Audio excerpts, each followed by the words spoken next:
เอาพี่น้องเอ้ยซึ่งเปิดภาพมากาบพรก็ได้มาอยู่ที่กลางทางไปนาของสาวจอมนะพี่น้องก็คือเส้นทางนี่นะเป็นเส้นทางไป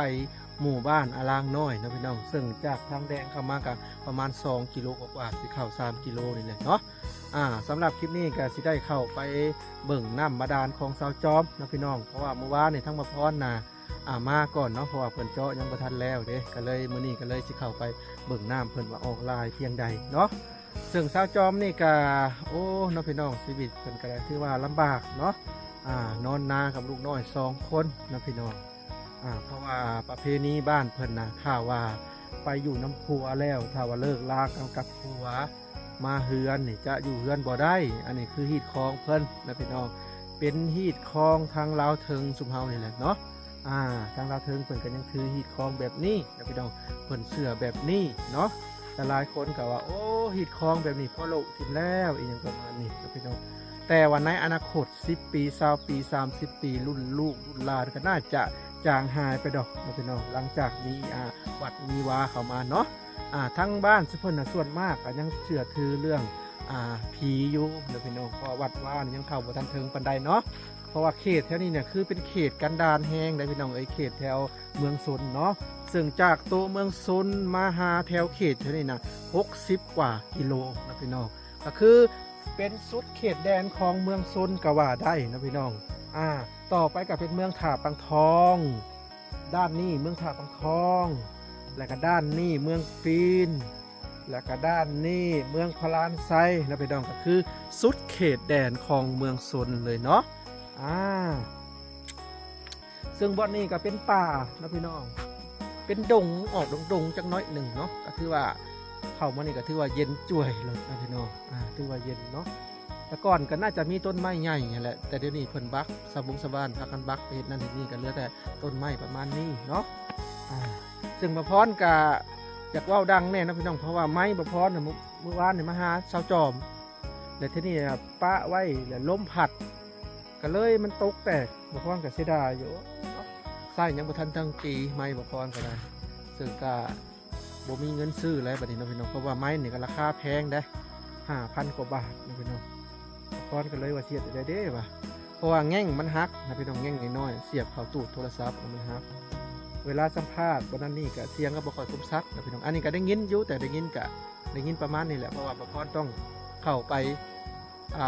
ตัดต่อแล้วก็เพิ่มเสียงอีกเนาะเวลาสัมภาษณ์ผู้อื่นก็เสียงอาจจะค่อยนะพี่น้อง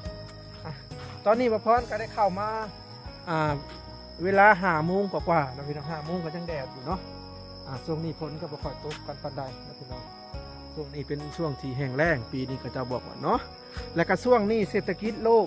หรือว่าเศรษฐกิจครอบครัวก็ถือว่านักหนาสาหัสนะพี่น้องหลายคนก็จมองเวกอากว่าช่วงนี้โอ้ขาดเคินเนาะหาเงินบ่ได้บางคนก็เฮ็ดธุรกิจใหญ่ๆก็ล่มจมกันหลายปีนี้เปิดว่านะพี่น้องคือทางสุขเฮาก็คือกันนะพี่น้องก็นักหนาสาหัสเนาะก็ต้องอดทนไปนะพี่น้องคือรายได้จาก YouTube กับประพรก็2-3 เดือนแล้วนะพี่น้องได้170 กว่า160 กว่า150นะพี่น้องเดือนละเดือนละ 4,000 กว่าบาท 5,000 กว่าบาทนะพี่น้องแต่รายจ่ายผัดมื้อ1 200,000เนาะมื้อ1 200,000กับเดือน1ก็ตกอยู่6 ล้านนะพี่น้องเดือน6 ล้านแต่ว่ารายได้ครับได้แต่2-3 ล้านคือว่าเฮารายจ่ายสูงกว่าเฮ็ดให้เฮาใช้ชีวิตลำบากเนาะแต่ก็อดทนไปนะพี่น้องแต่ก่อนก็บ่ได้รายดอกพี่น้องรายได้จาก YouTube ทางบ่พอกันเลยเนาะแต่ก่อนก็ได้เรียก300 กว่าเนาะ300 กว่าก็ประมาณ6 ล้านกีบถ้าเป็นเงินบาทก็ประมาณ 8-9,000 ประมาณนี้คือหักค่าภาษีนั่นนี่เนาะก็จักสิว่าใดเนาะก็บ่พอก็ได้จะเป็นก็ต้องสู้ต่อไปนะพี่น้องปัจจุบันในทีมงานก็เหลือแค่2 คนนะพี่น้องก็คือเบาพรแล้วก็เบาล่ามาประจำการอยู่เขตจุดสุ่มตั้งวายลำควายนะพี่น้องก็ถือว่าเงาได้ช่วงนี้ก็ได้นะพี่น้องเพราะว่าแต่ก่อนก็ยังมีบ่อน้อยเสียงร้ายก็ยังม่วนแน่ช่วงนั้นนะพี่น้องเดี๋ยวนี้ก็บ่อน้อยเสียงร้ายก็เพิ่นก็ป่วยเนาะก็เลยขาดเบียกไปเลยตั้งบ่อน้อยเสียงร้ายก็ถือว่านักหนาสาหัสเพิ่นก็ได้พี่น้อง เพิ่นก็โอ้ลำบากจากที่เพิ่นเคยเล่าให้ป้าพรฟังก็ได้ป้าพรก็จักสิซอยเพิ่นจังใดเนาะป้าพรก็ขาดเคินคือกันถ้าว่าป้าพรมีเงินใช้จ่ายบ่ขาดมือก็สิซอยเพิ่นอยู่อีตนเพิ่นอยู่ทางบ่น้อยก็ได้เนาะพี่น้องแต่ละมื้อเพิ่นก็คือว่าทั้งครอบครัวเพิ่นก็หาขายผักในตรงตลาดนะพี่น้องได้กำไรมื้อละ5-60เพิ่นก็ได้5-60ก็เอาไว้ซื้อของอยู่ของกินพอว่าน้อยเนี่ยก็ต้องกินคลำเด้กินงุดกินแต่อาหารสดๆใหม่ๆนะพี่น้องจังได้ก็จะให้ทั้งบ้านน้อยนี่เซาไว้แบบหายขาดนะพี่น้องแบบจะไม่ได้มาร่วมงานกันอีกเนาะพอยังเหลือ2คนนะพี่น้องก็ถือว่าง่วมเงาได้2คนกะบางทีท้อแท้บางคนกะกับเมื่อยก็คิดว่าบางทีก็จากเมื่อบ้านได้ถ้าว่าท้อแท้ก็ได้นะพี่น้องก็จากเมื่อบ้านเมื่อซองแต่ก็จักชีวานใดๆเนาะจะเป็นต้องอดทนอดกั้นไปนะพี่น้องบางทีบางคนเมื่อยก็จากเมื่อบ้านเดี๋ยวเมื่อพักผ่อนหรือว่าจังใดนี่แหละเนาะบางทีท้อแท้แห้งก็ได้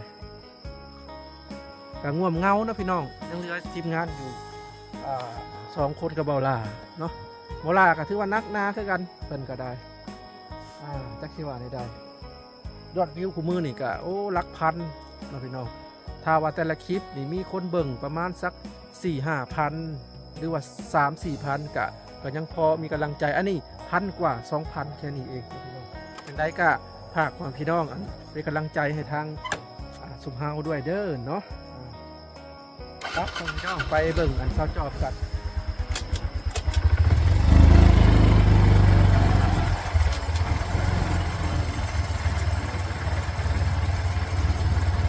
เป็นทางเข้าหมู่บ้านอลางน้อย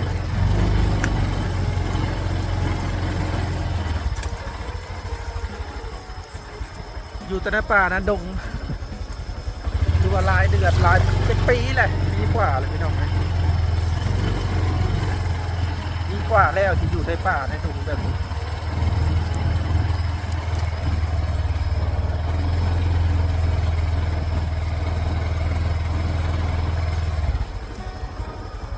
เดี๋ยวสลับกล้องไปทางหน้าก่อนพี่น้องเลยนี่เด้ป่ากระเคี้ยวกระจีเลยช่วงนี้เนาะใบไม้มันปุ่งเลย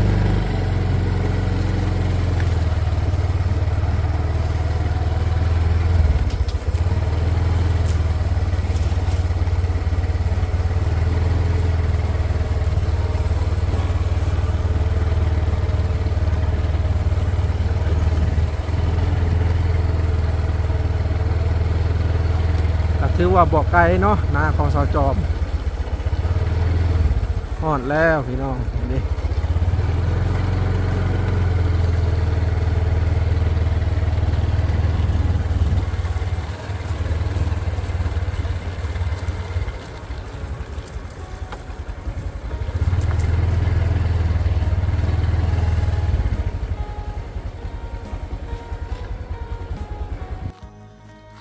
สจอมไปใช้เกาะชาวจามออกจุดซุ่มจุดซุ่มไปเอาพาแถบนั่นบ่โดยโอ้ได้ยินทางมาลาว่าเยอะเพิ่นว่าผู้ใหญ่ใจดีว่าซื้อพาแถบให้จักแผ่นและ10 กว่าแผ่นนี่บ่เนาะก็ถือว่าเป็นข่าวดีทางสาวจอมเนาะที่ได้อันพาแถบมาอ้อมบนอยู่บนเช้าแล้วเนาะน้ำสร้างเพิ่นกาแล้วเรียบร้อยเนาะเดี๋ยวจังหน่อยสิพาแวะเบิ่งเจ้าน่ะมาเอามาขอนะเถียงเพิ่นบ่โดยเจ้าน่ะเฮือนเจ้าอยู่ใช่จ้ะอยู่นาจะนี่เพิ่นออกจุดชุมแล้วเนาะโดยเป็นได้อันนาเจ้าตกก้าแล้วหากะตกมือนี่แหละตกมือนี่บ้านพงบ่บ้านพงโดนเอาปกตินะเจ้าน่ะใส่ตะก้าจักตาเพื่อจะแล้วนาทงหนึ่งนั่นคือนาใน6 7 8 9ตาผู้แสดงว่าหน้ากว้างได้เนาะกว้างทุกหน้าจักทงล่ะหน้าเจ้าหน้าคอย2 ทงแล้วบ่ได้กว้างอยู่บ้าน2-3 ไฮนี่หน้าตัวนี้ให้ได้จักสอบปีหนึ่งได้50หน้าตัวอยู่บ้านเด้อยู่บ้านนั้น10 สอบคำว่าที่50เนาะกระกุ้มอยู่แล้วว่าครอบครัวเจ้าค่ะกุ้มอยู่เนาะครอบครัวมีจักคน7 คนลูกเจ้าก็หลายคนทั้งลูกทั้งแม่7 7โอ้ข้าว60กระสอบประมาณนี้ก็ถือว่าบ่อยากกุ้มเลยเนาะ ไม่อยากกุม บ่อยากกุ้มข่อยเบิ่งฮะคนครอบครัว7คนนี่ข้าวต้องระดับ7-80เนาะ โดย ขึ้นไปหน้ากว้างอยู่แต่มันหน้าบ่งามบ่คือว่าได้น้อยแท้คิดว่าได้เป็นร้อย มันไม่ได้เป็น บ่มีเงินใส่ปุ๋ย โดย หลักๆนี่ใส่ปุ๋ยปีหนึงจักกระสอบ ไม่เคยใช้ บ่ได้ใส่ปุ๋ยเลย ก็มีเงิน โอ้หน้าเจ้าตะกร้า7ตะกร้าจักตาก็จะเว้า7ตาบ่ หก ฮะเมื่อกี้คือว่า7 7ทางอยู่บ้าน อ๋อหน้าบ่นี่6ตะกร้า โดย 6ตะกร้านี่ได้ข้าว50ซอบถ้าแม่นมีปุ๋ยใส่ได้แล้ว7-80เนาะหน้ากว้างสำหน้าเพิ่นนี่บ่ประมาณนี้บ่กว้างกว่านี้บ่ กว้างกว่านี้ กว้างกว่านี้โอ้ถ้าแม่นใส่ปุ๋ยจัก 4-5 กระสอบนี่ได้เนาะ ได้ ปุ๋ยก็ราคาแพงในพี่น้องอยู่ฝั่งลาวเนาะสอบ 1,000 1,200 1,300แล้วแต่สูตรเด้ถ้าอยู่ฝั่งไทยแล้ว8-900ก็มีอยู่ฝั่งไทยถูกเด้สำหรับคนลาวมองแล้วเนาะคนลาวมองคนไทยมองสินค้าฝั่งไทยคือถูกสุดๆสำหรับเพิ่นก็ต้องเข้าใจค่าขนส่งค่าภาษีนำเข้าเนาะก็ต้องทำใจบ้านเมืองเฮ็ดได้ล่ะสู้ๆเด้อเป็นได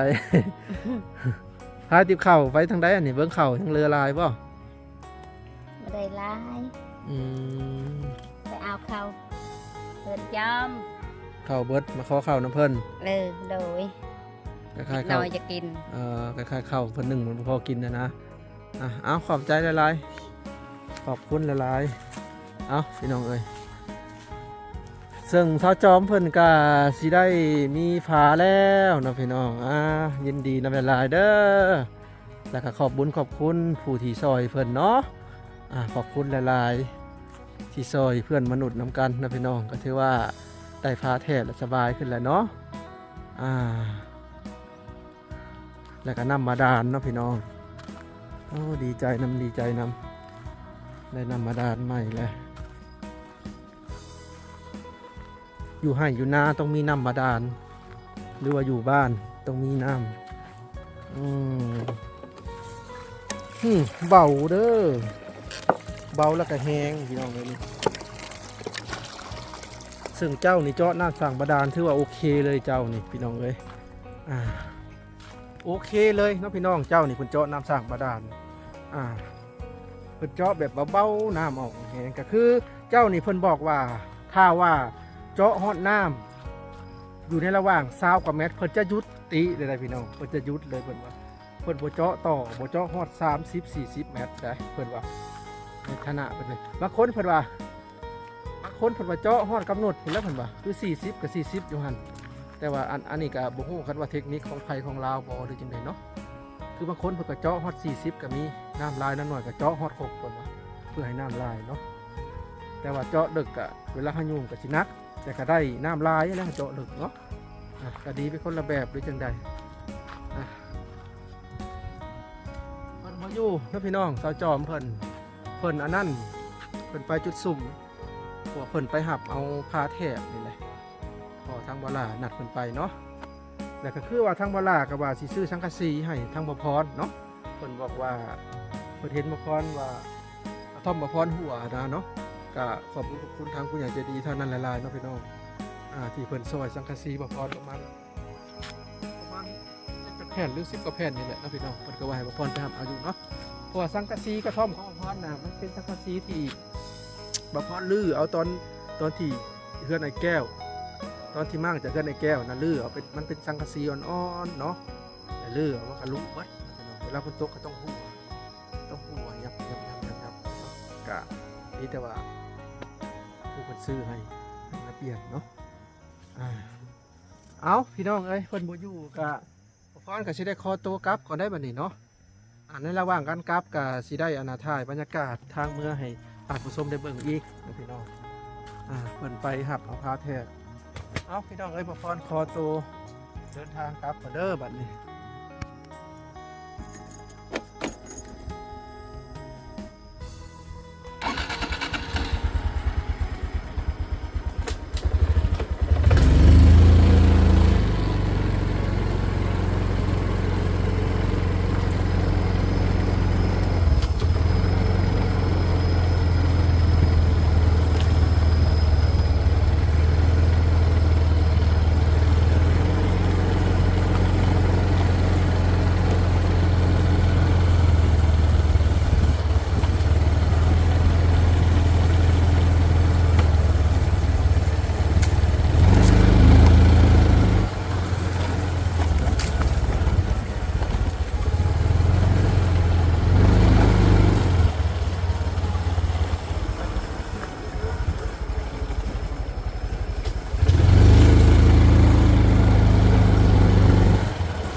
อันนี้เป็นเส้นทางออกจากหมู่บ้านแก้งหลีเนาะซึ่งหมู่บ้านแก้งหลีนี่ก็เป็นอีกหมู่บ้านหนึ่งที่ผ่านนาสะจอมไป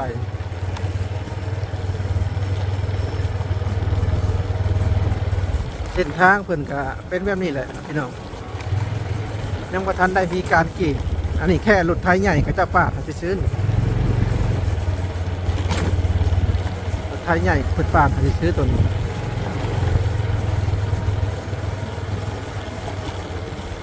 บางหมู่บ้านนี่ยังบ่ทันได้เป็นฮอดเส้นทางเลยได้พี่น้องเลยบางหมู่บ้านนี่แบบ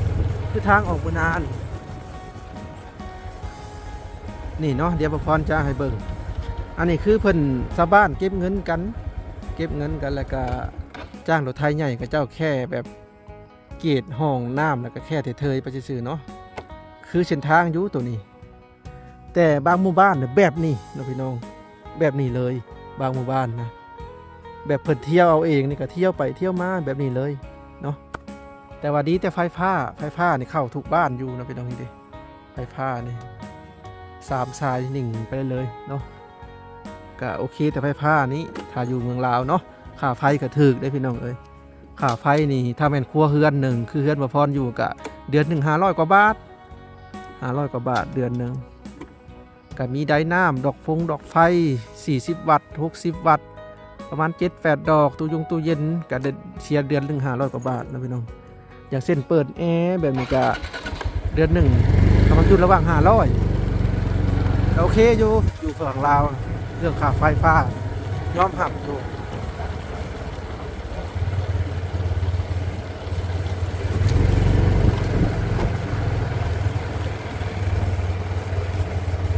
ดีแต่ว่าค่าไฟถึกจะเป็นค่าไฟแพงเนี่ยโอ้หนักเลยจบเลย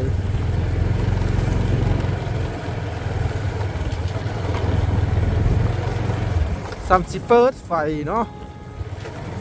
30 เปิด34อันนั้นเรื่องไฟฟ้าน้องถามพอไหวเรื่องไฟฟ้า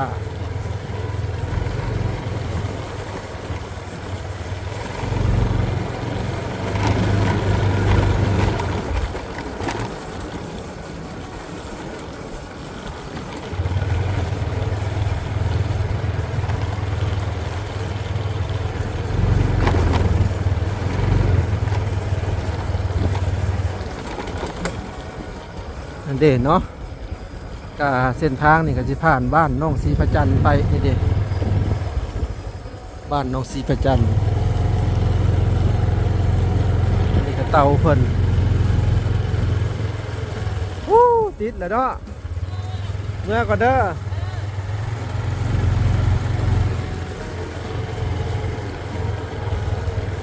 เพิ่นก็เห็ดเตาเพิ่นเนาะ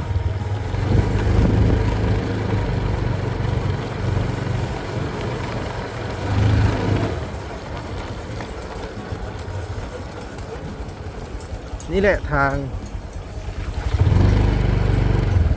ถ้าเป็นย่ามฝนตกอยากจริงจังนี่กูอยากคิดสภาพอันนี้ขนาดตกบ่ได้ลายไปเลยนะ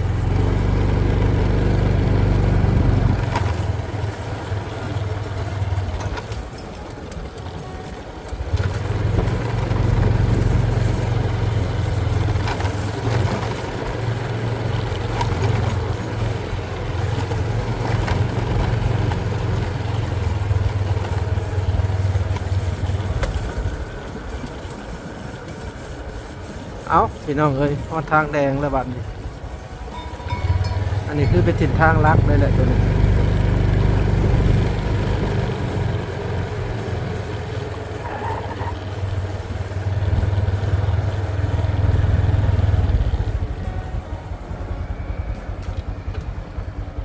อันนี้เป็นเส้นทางลักเนาะเส้นทางออกไปจุดสุ่ม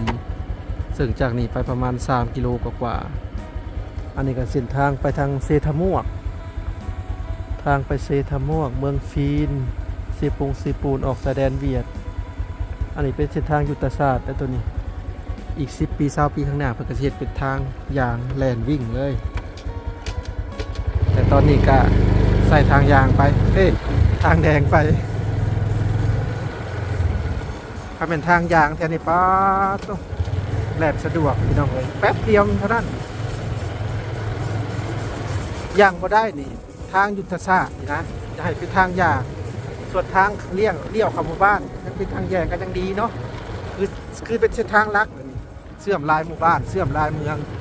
ถ้าเป็นทางยานี่ก็ยังดียามฝนนี่เปื้อนแห้งพี่น้องเลยนี่เดี๋ยวบรรทอนยามฝนพ่อแม่พี่น้องก็น่าจะได้เห็นแล้วล่ะเดี๋ยวจะถ่ายให้เบิ่งนี่ขณะฝนตกพ่อแม่นตกลิ้นได้นี่ไฟไปเลย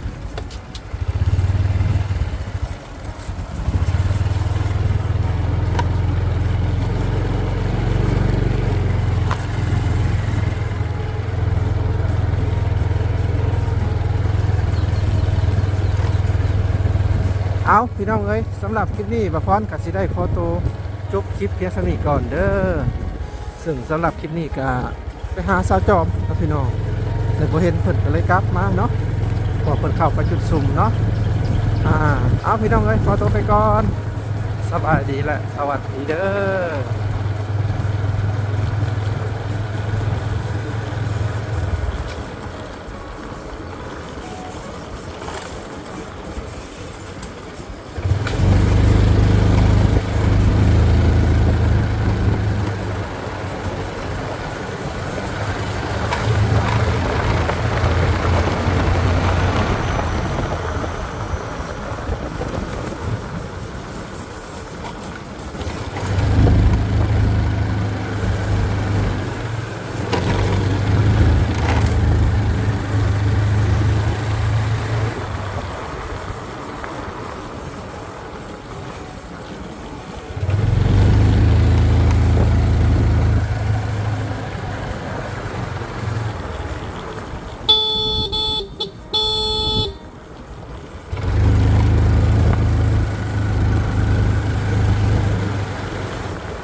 เมื่อนี้น้ำลดลงแล้วพี่น้องเลย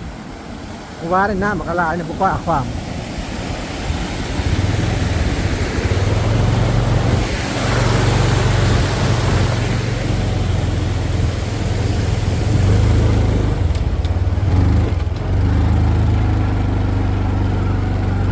ลดหมักลายเรื่อยๆนะบอลนี่มันเนิน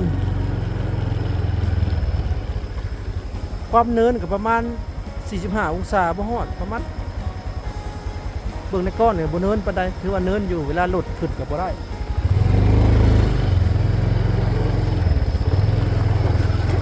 เนิน90นี่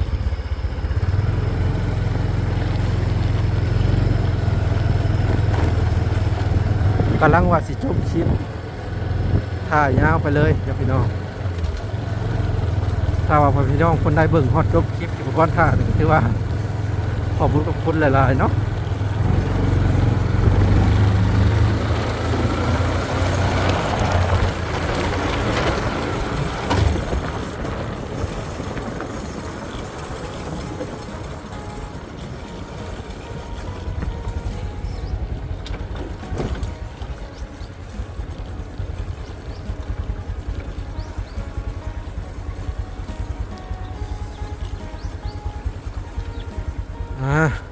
จุดฮอดบ่อนผักนะพี่น้องว่าสิจบคลิปตั้งแต่อยู่พุ่นเนาะอันนี้ก็เป็นกระท่อมทางโบราณเพิ่นเนาะซึ่งกระท่อมทางโบราณก็มอดกินเบิดนะพี่น้อง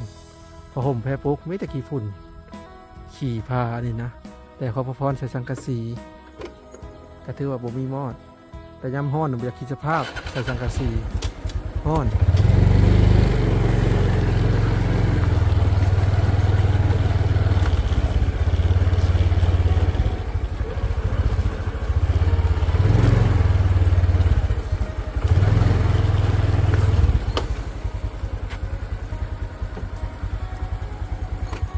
เลยเนาะ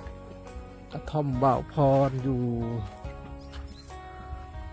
อันนี้เป็นบ่อนอาบน้ำ สละผ้าห่มกับสาดมาขังอาบน้ำ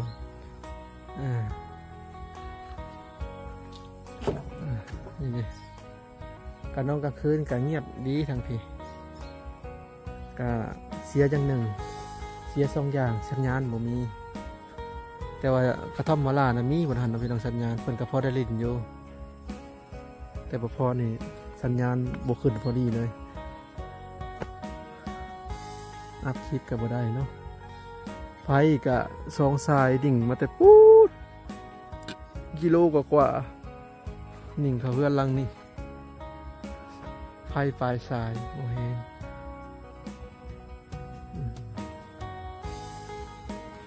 เอาพี่น้องเอ้ยสำหรับคลิปนี้ขอตัวจบคลิปเพียงสนิทก่อนเนาะเอาไว้โอกาสหน้าพบกันใหม่เนาะซึ่งพรกับว่าสิไปหับสังกะสีเพราะว่ามีผู้ใจดีเพิ่นสนับสนุนขอบคุญขอบคุณหลายๆเนาะนี่เด่นนะพี่น้องสังกะสีพรนี่จะเป็นลักษณะนี้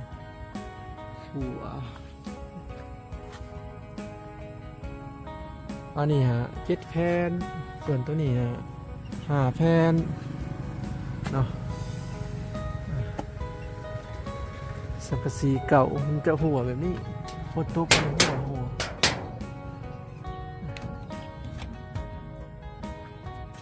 ใหม่แต่แผ่นเดียวตัวนี้คืมพลมาแล้วพี่น้องเอ้ยพี่น้องเอ้ยขอตัวไปก่อนเด้อสบายแล้วสบายดีเด้อ